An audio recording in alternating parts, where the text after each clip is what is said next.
Bienvenue les amis dans cette nouvelle critique du net spéciale, je pense, rock progressif. Et on va commencer avec 4 1/2, je pense que ça se prononce comme ça, de Steven Wilson. Si vous ne le connaissez pas, il est à la base connu pour être le leader du groupe Porcupine Tree, qui est donc justement un groupe de rock et metal progressif. Le rock et metal progressif, je sais pas si on a eu beaucoup l'occasion d'en parler, il me semble pas. Tout simplement comme son nom l'indique, c'est une transposition du style progressif dans le rock ou le metal. Alors le style progressif, ça veut dire que par exemple on fait venir les instruments un par un, qu'on fait, on fait répéter des mesures sur la longueur, je m'exprime plutôt mal. Ça va se traduire aussi plus concrètement par des musiques souvent très longues et des albums aussi où on essaie de faire un grand effort sur la construction. Donc je pense que le meilleur exemple de métal progressif ce serait Tool, qui est un groupe extrêmement reconnu pour ça. Mais il y a d'autres groupes, il y a Perfect Circle et les groupes dont on va parler aujourd'hui justement, donc no spoil même si vous avez vu le titre donc ça sert à rien, mais bref, voilà, donc Porcupine Tree est un groupe très reconnu et je vous conseille d'écouter leur discographie, au moins une partie, puisque c'est vraiment des albums très très sympas qu'ils ont fait. Alors Steven Wilson, après Porcupine Tree, est parti dans une carrière solo, et puisqu'il est multi-instrumentiste et il fait un peu de tout dans sa musique, je crois. Et donc voilà, il revient là dans un album avec seulement 6 pistes qui durent un peu plus de 30 minutes. Donc ce qui est assez étrange pour un album progressif, pour un album de rock progressif. En tout cas, ça se fait plus trop, c'est-à-dire que ça aurait été du rock psychédélique, qui est un peu progressif aussi, un rock psychédélique. Dans les années 60-70, ça aurait été à peu près normal pour des raisons techniques, c'est-à-dire la longueur sur les vinyles. Mais la plupart des groupes de rock progressif des années 90 et 2000, et enfin aujourd'hui quoi, ils font des albums souvent très longs, ils n'hésitent pas à faire des doubles albums. J'avais même vu, il me semble, un triple album une fois. Enfin bref, des gros projets ambitieux qui sont à l'image de leur musique en fait, mais mise à grande échelle quoi. Donc là, j'avoue que pour le coup, c'est un peu étonnant. Bon, maintenant, voyons sur la musique en elle-même.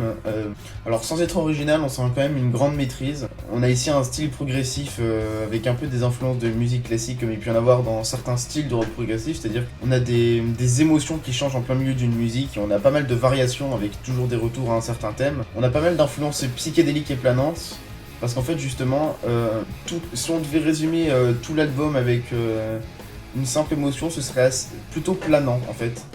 Alors c'est pas du rock psychédélique parce que c'est pas du tout les mêmes instruments, c'est pas du tout la même chose quoi. Mais on a quand même des émotions assez similaires, c'est vraiment planant l'album. Alors c'est surtout vrai pour on va dire 4 ou 5 musiques sur 6, la majorité de l'album quoi. Et aussi c'est pas une émotion planante comme on peut en avoir dans les musiques de Pink Floyd psychédéliques, puisque c'est pas tout à fait pareil, parce que Pink Floyd c'est assez grave quand même, c'est plutôt planant négatif quand même, si on veut dire pour la plupart des musiques. Genre quand on écoute une musique planante de Pink Floyd, on sent que dans le fond il y a quelque chose qui va pas quoi, c'est assez grave quoi. Et ici par contre c'est plus de l'insouciance. Et ça c'est une des particularités de Steven Wilson, il fait souvent des musiques comme ça, des musiques un peu insouciantes on va dire. Donc du coup c'est un peu dommage que sur un album aussi intense, ce soit la même émotion qui soit exploitée, même si c'est vraiment bien rendu. Mais on aimerait quand même un peu de variation. Mais heureusement, il y a quand même pas mal d'originalité entre les musiques, en termes d'instruments utilisés, etc.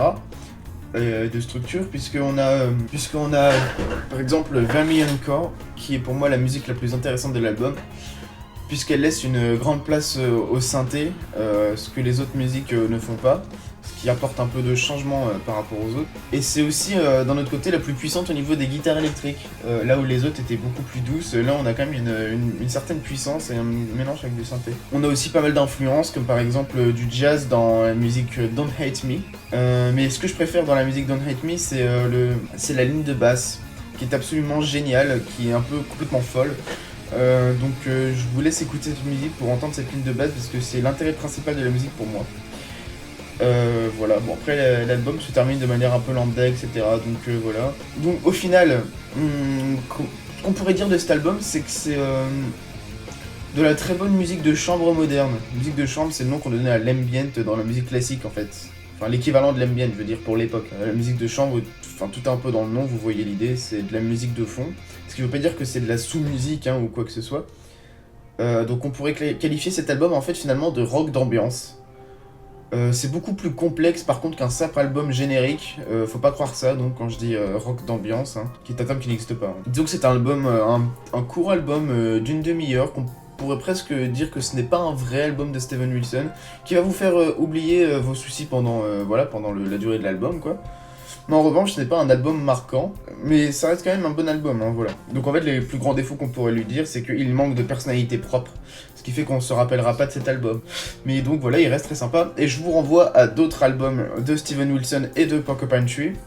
Donc ne serait-ce que l'album de 2015 de Steven Wilson, qui était Hand Cannot Erase, avec dedans une musique qui est magnifique, utilisant du spoken word, qui est Perfect Life.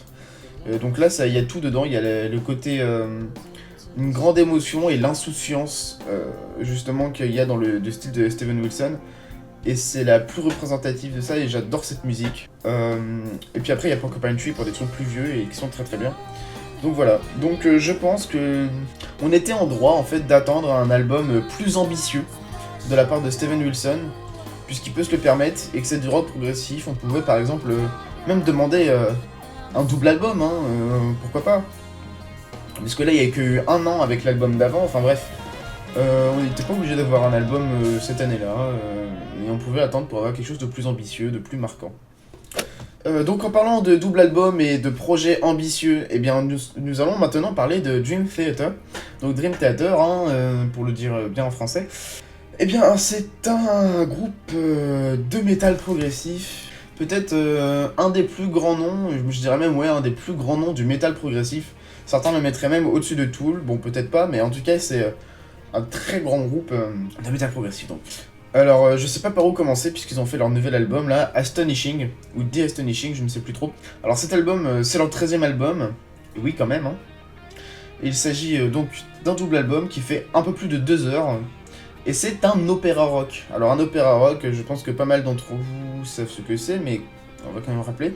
Alors c'est un album qui raconte une histoire, dans le sens littéral, hein, parce que souvent je dis raconte une histoire dans le sens musical, mais ça raconte vraiment une histoire, c'est comme un livre audio, mais en musique. Et là, et justement, ça se traduit musicalement par le fait que c'est un concept album, et ça veut dire qu'avant même de l'écouter, on sait qu'on doit l'écouter du début à la fin. C'est ce qu'on est censé faire, vraiment. Bon, je dis ça pour tous les albums, mais disons que c'est encore plus vrai pour les albums concept. Et donc l'histoire, pour résumer rapidement, même si je vous conseille, surtout si vous comprenez bien l'anglais, d'écouter l'album par vous-même. Alors si j'ai bien compris, c'est dans un monde dystopique, quoi, genre un petit 1984, quoi, un monde orwellien, quoi. Une dictature, un état totalitaire. Où tout est artificiel. Le groupe a même poussé l'idée de l'artificiel jusque dans le fait que même la musique est artificielle. Donc on a un monde en fait où la musique est imposée et artificielle. Et elle est représentée par la musique électronique, mais vous allez voir ça plus tard, je en reparlerai. Et un jour, il me semble qu'il y a quelqu'un qui naît, ou enfin en tout cas qui arrive, qui est là, avec le don de faire de la musique. C'est un musicien né. Et donc il va devenir une sorte de chef de la rébellion, en tout cas un rebelle de ce monde-là. Et puis après c'est une histoire assez classique de révolution contre l'état totalitaire et d'un nouveau monde à la fin. Enfin voilà. Alors après il y a pas mal de détails puisqu'il y a une exposition des méchants, il y a plusieurs personnages secondaires je crois. Donc vraiment je vous invite à l'écouter ou à leur regarder le résumé. Mais en tout cas l'histoire en elle-même c'est pas vraiment le sujet de cette review, d'autant plus qu'il y a pas mal de choses à dire et j'ai pas envie de faire une vidéo de 50 minutes ou je sais pas quoi. Donc on va tout de suite commencer en faisant une revue musicale. Hein, donc malgré le thème dystopique, donc on pourrait penser très sombre, très carré, on a quand même une grande dimension épique musicalement dans l'album. On a des thèmes victorieux, on a des hymnes épiques. On a même quand c'est sombre dans un style très cinématographique, vous voyez. Alors le leader du groupe, dont j'oublie le nom, je suis vraiment désolé. Bref, a dit s'être inspiré de sagas donc du coup plus épiques, Lord of the Rings évidemment, Star Wars, voilà, aussi Game of Thrones, c'est un peu moins un bon exemple, mais il avait cité Game of Thrones. Et voilà. Donc effectivement, ces inspirations-là, on les reconnaît parce que quand on écoute, par exemple quand vous allez lancer dans les 2-3 premières pistes de l'album, vous allez avoir l'impression, vous savez qu'il y a 2 heures de musique devant vous, vous allez avoir l'impression d'une grande quête épique qui s'annonce jusqu'à la fin que l'on connaît déjà, mais la fin victorieuse contre ce monde dystopique. Donc vous avez l'impression vraiment d'une grande route devant vous, une grande aventure, et ça m'a tout de suite fait rappeler même si j'avais même pas vu les inspirations qu'il avait eues, mais ça m'a fait penser quand même un peu au fait que voilà, vous avez un anneau, vous devez le jeter dans le Mordor et vous avez toute une grande route énorme devant vous et ça va prendre une trilogie qui fait 11 heures. Donc voilà, c'est un peu l'idée. Alors le côté opéra rock, il est rendu ici avec des mécaniques habituelles, du genre des instruments comme par exemple le piano et le fait de chanter sur exactement les mêmes notes que le piano et de suivre exactement ce qu'il dit avec les mêmes émotions, genre l'arrivée des méchants c'est les mêmes émotions. Ça me fait penser au sketch de Gad Elmaleh mais on s'en fout. L'arrivée des méchants, le héros qui est en désespoir qui se dit je n'y arriverai jamais. Toujours les mêmes, enfin, un autre type d'émotion qu'on retrouve très souvent, la mort d'un proche, des choses comme ça. Et aussi, évidemment, les thèmes victorieux, hein, y compris le thème final, etc. Donc, bon, ça donne un côté un peu déjà vu dans l'opéra rock, mais c'est utilisé très bien avec le style de Dream Theater, puisqu'il faut pas oublier quand même que c'est à la base un groupe de métal. Le côté métal est pas toujours très rendu, puisqu'il y a des inspirations très multiples, surtout grâce à l'histoire de l'album. Là, encore une fois, j'y reviendrai. C'est du rock progressif / du métal progressif. Et finalement, donc, ils arrivent à adapter le côté théâtral à leur style musical, et finalement, donc, faut que j'arrête de dire finalement, et du coup, on en oublie le côté habituel quoi, des opéras rock. On a la puissance habituelle du groupe, et on a des grandes variations qui donnent une grande complexité, surtout en termes de structure musicale, puisqu'on a des thèmes et des variations, ça change tout le temps, ça part un peu dans tous les sens. Vous regardez la deuxième ou troisième piste, je sais plus, où ça part vraiment dans tous les sens en utilisant plein d'instruments différents, de plein de milieux différents. Il y a des moments où c'est pas sans... Il y a des moments qui font légèrement penser à des très bonnes musiques de Muse et de Queen. C'est pas un hasard d'ailleurs, puisque Muse, leur plus grande inspiration c'est Queen. Hein. Écoutez Night of Sidonia, voilà quoi. Il faut pas que je commence à trop rentrer dans les détails, parce qu'encore une fois ça va faire une vidéo un peu longue probablement. Donc voilà, j'ai même pas fini cette review et je vous conseille déjà de l'écouter par vous-même. De la même manière que vous ouvrirez un album d'Heroic Fantasy, hein, vous ouvrez Le Seigneur des Anneaux. Et sauf que là c'est comme un livre audio, et musical en plus. Vous écoutez ça, vous vous laissez emporter par l'épopée, la quête épique, Ulysse, parce qu'il y a vraiment des moments qui valent la peine d'être écoutés, comme par exemple l'introduction du méchant, j'en ai pas parlé, qui s'appelle apparemment Lord Nefarious, qui est vraiment une introduction d'un méchant Disney, quoi, si j'ose dire. Et c'est vraiment sympa à écouter, un truc comme ça, une musique Disney de Dream Theater, en fait, c'est un peu ça l'idée, et c'est vraiment sympa. Les points d'épopée les plus épiques, donc pour moi, ce serait dans A Savior in the Square, A Better Life, qu'est-ce que j'ai noté, Moment of Betrayal. Ça c'est sûrement les musiques les plus épiques que j'ai notées. Et malheureusement pas les dernières musiques, bon c'est pas grave. Alors là on va aussi, là justement donc je vais enfin revenir à ce que je disais au début. On peut noter quelque chose de très intéressant, c'est que dans l'album on oppose clairement musique électronique et musique rock et musique orchestrale. À chaque fois qu'on a une émotion proche du danger, ou juste une émotion négative, on a du synthé et des effets électroniques. Ce qui montre d'ailleurs, entre parenthèses, qu'ils savent très bien servir de la musique électronique, puisqu'on a du synthé qu'on peut retrouver dans le power metal, mais on a aussi de la musique électronique, plus du style noise, breakcore, des choses assez expérimentales et IDM, hein, donc avec quand même quelques exceptions, mais globalement, la musique électronique, surtout dans les musiques de transition, parce qu'il y a des musiques de transition uniquement électroniques, est attachée au côté dystopique, au côté ordonné, au côté artificiel.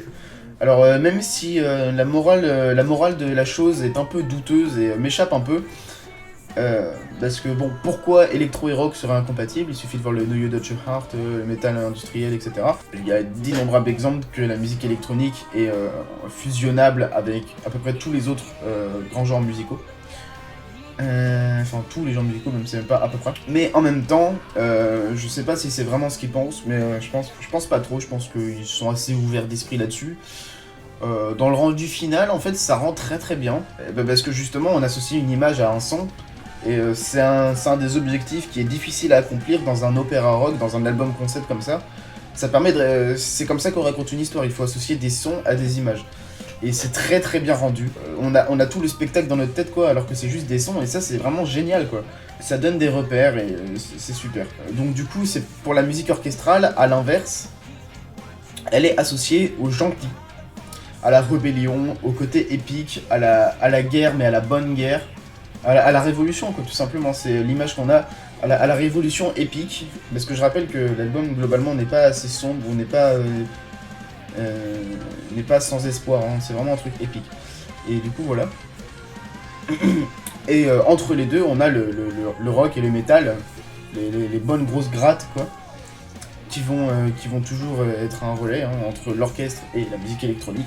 Voilà. Vraiment voilà, donc je profite aussi de cet album pour dire que si vous aimez les opéras rock, genre en gros si vous avez aimé cet album et le côté opéra rock, etc., vous allez absolument aimer un groupe qui s'appelle Ayreon, dont ils font exclusivement, je crois, de l'opéra rock. Et ouais, je vous invite vraiment à écouter ce que font Ayreon. Bon alors, cet album n'est pas parfait non plus. Hein. Si on devait donner quelques défauts, c'est qu'on pourrait dire que parfois la musique essaye de suivre l'histoire et qu'à la fin elle a du mal à se renouveler. Parce que quand même, je rappelle que faire un album, un double album d'un peu plus de 2 heures, c'est quand même un gros challenge. Pour ne pas rendre ça répétitif, c'est assez difficile. C'est un peu les mêmes défauts que j'ai pu donner à While One Super Hero 2 du Deadmau5 par exemple. Donc le challenge n'est pas à 100% réussi, ce serait faux de dire ça parce que on a les mécanismes dont j'ai parlé qui sont de l'opéra rock sont réutilisés assez souvent et parfois on a l'impression de c'est nous les méchants, c'est nous les gentils, c'est nous les méchants, c'est nous les gentils. Bon, pendant 2 heures. Alors j'exagère un peu parce que bon, je joue un peu parce que je veux dire dans les faits, on se fait pas chier du tout. Si vous vous laissez prendre au jeu et que en plus vous aimez le métal et la musique qu'ils font, ce qui est très probable puisque c'est des très très bons musiciens, vous allez pas vous faire chier. Hein. Il y a des moments où on aurait pu espérer quelques points de sursaut, on va dire, en plus, voilà. Parce qu'il y a quelques moments qui sont un peu sans surprise. C'est ça un peu le défaut principal. Et que c'est peut-être dû au fait qu'ils ont un peu trop misé sur l'histoire plus que sur la musique en elle-même. Bon, j'exagère un peu, mais ils ont peut-être un peu trop misé sur une histoire. Non, c'est pas grave. Non, vraiment, au final, on se laisse quand même bien entraîner dans cette quête, on se fait pas chier, il y a des bonnes musiques, tout ça. On peut pas dire que ce soit le meilleur album de Dream Theater, mais c'est vraiment un super album, une expérience à écouter, ne serait-ce qu'une fois, quoi. Comme on regarderait un film, est-ce que c'est exactement ça? Et donc, ouais, vraiment, écoutez cet album. Je l'ai même pas précisé, mais ça me paraissait évident, j'en y pensais maintenant. L'album est excellemment bien construit. Il y a des transitions parfaites entre les musiques, divisées en 2 actes, etc. Et les musiques s'enchaînent de manière parfaite, même au niveau de la tracklist, je veux dire, vu que ça suit un scénario, les musiques... l'ordre des pistes, etc. le suivent également. Et au final, on a vraiment, oui, un album très très bien construit. Un bon album et un excellent opéra rock. Voilà. C'est la conclusion qu'on peut donner à ça, The Astonishing de Dream Theater. Très bon album, voilà. Et donc c'est la fin de cette review. À la base, je comptais review un 3ème album. Mais déjà, j'arrive pas à le retrouver. Parce que c'est pas un album connu. Il est sorti un peu de manière inaperçue. Et au final, c'est pas grave parce qu'au final, j'ai fait une review spéciale rock progressif et en plus, je voulais pas faire une vidéo trop longue. Donc, voilà, je vais vous laisser là. Et gros bisous, à la prochaine, salut!